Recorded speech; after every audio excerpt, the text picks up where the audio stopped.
Olá pessoal, bem-vindos à TV IDNR, eu sou Frank Oliveira.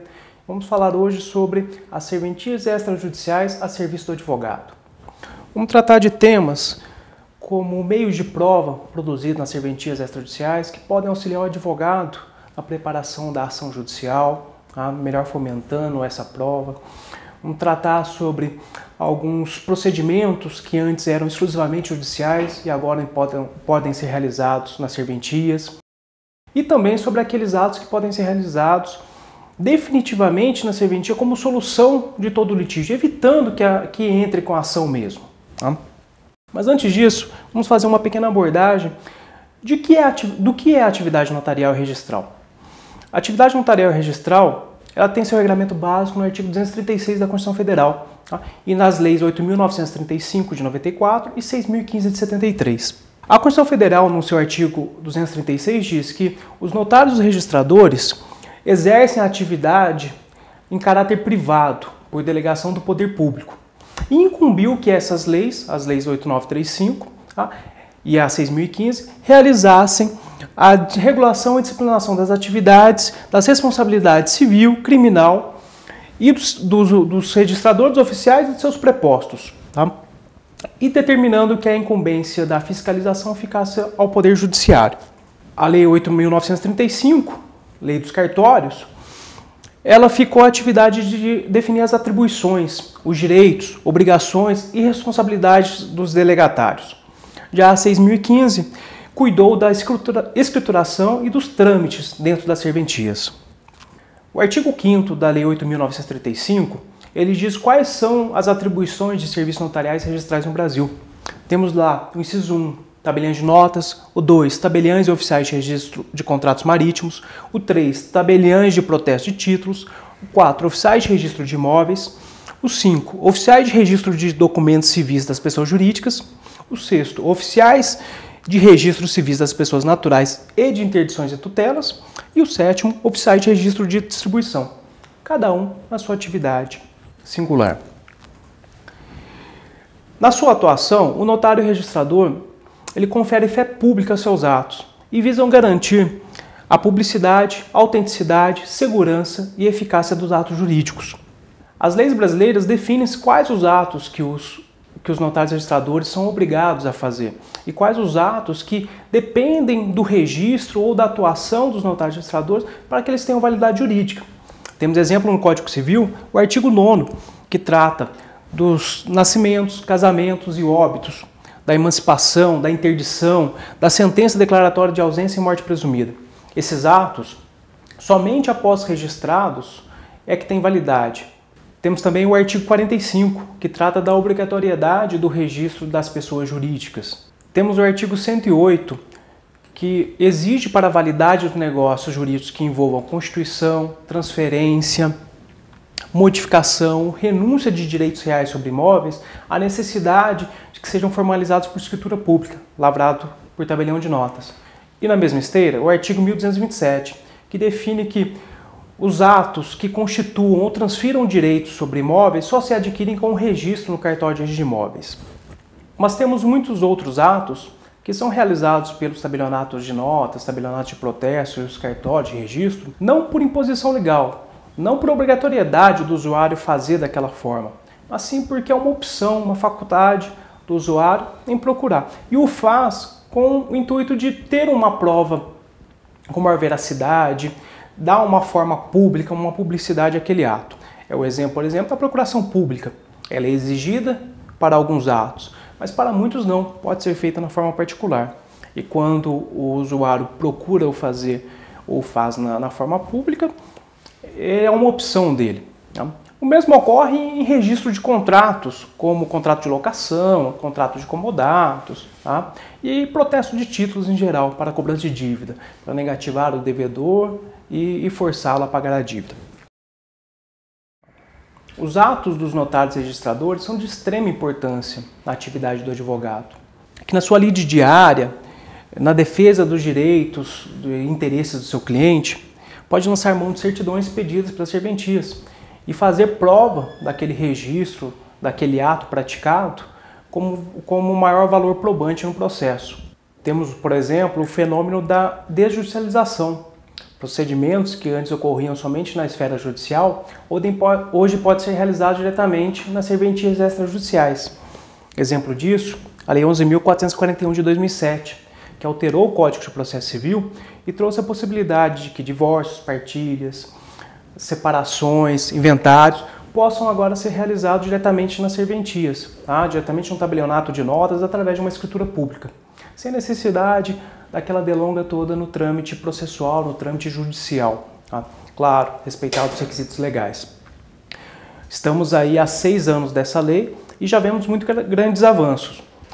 Temos que o processo se agilizou muito. Procedimentos que na esfera judicial demoravam-se anos, meses, anos, hoje esses atos consensuais se resolvem em poucos dias no tabelionato de notas. É, portanto, uma solução ágil e eficiente e que, se feito dessa forma, traz à sociedade um sentimento de satisfação e, consequentemente, o mesmo sentimento quanto ao trabalho realizado pelo advogado e que, por conseguinte, se sentirá valorizado. Temos também os atos extrajudiciais como meio de prova. Esses atos produzidos pelos cartórios de registro, pelos tabelionatos, são de grande valia para a futura ação judicial. É uma prova preparatória, é uma prova que é feita antes da instauração da ação ou antes de ser apresentada em juízo, mas ela tem um valor probante muito elevado. Em alguns casos, é considerada prova plena, não necessitando nem da produção de outro tipo de prova. Um exemplo disso é a ata notarial. A ata notarial, que é um instrumento lavrado pelo tabelião de notas, que insere ali o que sentiu, o que presenciou de o fato que lhe foi requerido. É uma prova que tem sido hoje muito utilizada, principalmente para a produção de provas de conteúdo de internet, de cumprimento de contratos, de reparações civis e crimes cibernéticos. Temos também a utilização desses meios em reuniões empresariais, assembleias de organismos públicos, onde se utiliza a lavratura dessa ata como forma de contrapor eventual documento lavrado, documento particular que é lavrado ali na hora, que pode não conter a veracidade do que aconteceu naquelas reuniões. Então, a prova pública, a ata notarial como instrumento público extraído ali a fé pública do tabelião, ele vai ter um peso muito maior se contraposto a um documento particular. Outro ponto de utilização dos cartórios é no procedimento de cobrança de dívidas. O protesto hoje é um meio muito eficaz na cobrança de dívidas e tem evitado o ajuizamento de muitas ações. Temos, por exemplo, os estados, os municípios, a União têm realizado muitos protestos de títulos de dívida pública e isso tem recuperado muito crédito sem necessidade da cobrança judicial. Porque os devedores, recebendo ali a notificação do cartório, já procuram a serventia e realizam o pagamento. Os índices de recebimento têm sido muito maiores do que quando era realizada apenas a cobrança judicial. O mesmo ocorre nos créditos de empresas e pessoas físicas, que quando formalizados em títulos de crédito, como notas promissórias, cheques, duplicatas, ou mesmo em contratos ou qualquer outro documento, tornam passível o protesto daquela dívida. Além disso, o protesto ele extrai do tabelião a fé pública quanto à ciência do devedor quanto àquela dívida que foi reclamada. Se o devedor não regularizar o pagamento, o instrumento de protesto, que é a prova da ciência, vai ser colocado como uma prova no meio judicial e vai ter um efeito ali de constituição em mora muito importante. O mesmo ocorre nos cartórios de registro de títulos de documento. As notificações expedidas, entregues por esses cartórios, têm sido muito utilizadas na cobrança de dívidas, com índices de recebimento muito alto. Mas também não só por cobrança, notificações são utilizadas para qualquer outro tipo. Qualquer necessidade que você tenha de certificar que o destinatário está realmente ciente do conteúdo daquele documento ou sobre um ato que vai acontecer ou aconteceu. Temos, por exemplo, os contratos de locação. A exigência que o locatário seja cientificado quanto à venda do imóvel para que ele possa exercer seu direito de preferência. Esse é um caso que a notificação vai fazer prova dessa ciência, evitando que o proprietário do imóvel, amanhã depois, seja compelido numa indenização ou um negócio feito sem a anuência do locatário ou sem coisa, possa ser rescindido. A alienação fiduciária de imóveis é um procedimento de uso novo no direito brasileiro, mas que já está há algum tempo já na nossa legislação. E tem sido hoje um procedimento que eu acredito ser o mais eficaz na recuperação de crédito. Ela veio como alternativa à hipoteca.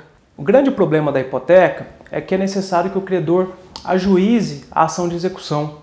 E ali o devedor será citado, oportunizado o pagamento, e se não realizado, será realizada a penhora desse imóvel já hipotecado, tá? Abrindo possibilidade de embargos e somente depois levado a leilão. Nesse procedimento, o devedor pode apresentar defesa que vai suspender o processo. Ou seja, é um procedimento muito demorado, que demora muitos anos. Já com a instituição da alienação fiduciária em garantia, o procedimento corre todo perante o cartório de registro de imóveis. É um procedimento ágil, eficaz, célere. Tá? Como é que funciona? O credor ele vai fazer um requerimento ao oficial de registro de imóveis, pedindo a intimação do devedor para que ele pague a dívida em 15 dias. Intimado, se o devedor não realiza, cabe ao credor comprovar ao cartório que pagou o ITBI, e se for imóvel de marina, o laudêmio.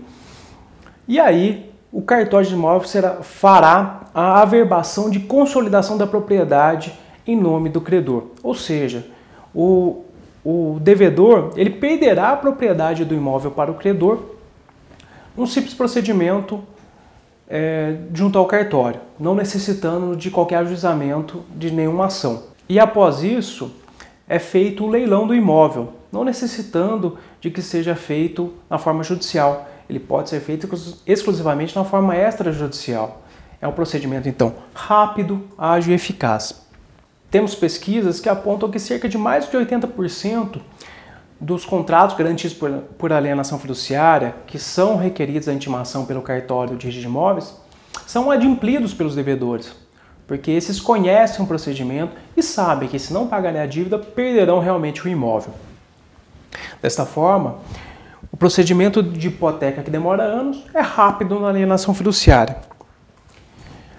Cabe ao advogado, portanto, orientar seu cliente no estudo do contrato, na elaboração do contrato, indicar que a garantia da alienação fiduciária é realmente eficaz e que, se no futuro, se esse devedor ficar inadimplente, ele pode lançar mão dessa garantia. Realmente trará mais efetividade ao contrato. Nos casos de lotes vendidos pelos loteamentos registrados segundo a Lei 6766, o procedimento é bem semelhante. Corre todo perante a serventia registral, não necessitando de ir às férias judicial. Outro ponto que os atos registrais notariais podem ser utilizados pelo advogado são como formalização e preservação de documentos. Tá? Os serviços cartoriais podem ser amplamente utilizados para conferir a fé pública em toda e qualquer modalidade de contrato. Por exemplo, as escrituras públicas declaratórias de união estável e disposições patrimoniais, que frequentemente são utilizadas para formalizar a relação afetiva tão comum na atualidade. O registro de casamento é obrigatório, da união estável não, é uma faculdade. Na verdade, não existe a previsão de registro dela. Então, companheiros que vivem no estável podem se dirigir a um tabelionato de notas, pedir a lavratura de uma escritura declaratória e estipular ali as relações patrimoniais. Tá? Se os bens serão compartilhados, o que é de cada um, como será dividido em caso de dissolução dessa união. Outro ponto, principalmente dos registros de títulos e documentos, é a utilização deles como garantia de publicidade. Todo documento que é registrado neste cartório, ele é público. Então ele dá o efeito de ciência a terceiros.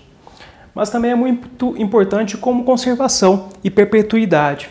Todo documento que ali for registrado, como em qualquer outra serventia ou tabelionato, estará à disposição ali para ser retirado cópia mediante certidão a qualquer momento. Ou seja, você pode registrar um documento, não precisa mais guardar o seu original, a sua via em casa, no seu escritório, na sua empresa, e depois, quando precisar, pode lançar mão dessa certidão requerendo ela ao cartório. Então, pessoal, isso era o que queríamos tratar, falar um pouco aí sobre os atos extrajudiciais, sobre como podemos utilizá-los no nosso trabalho diário de advogado, no interesse do nosso cliente, resolvendo o problema do nosso cliente, utilizar esses atos como prova preparatória para ações judiciais ou como solução definitiva dos casos. Fato é que esses atos trazem agilidade e efetividade. Basta o advogado ver qual que é o meio mais adequado em cada caso. Obrigado a todos, até a próxima.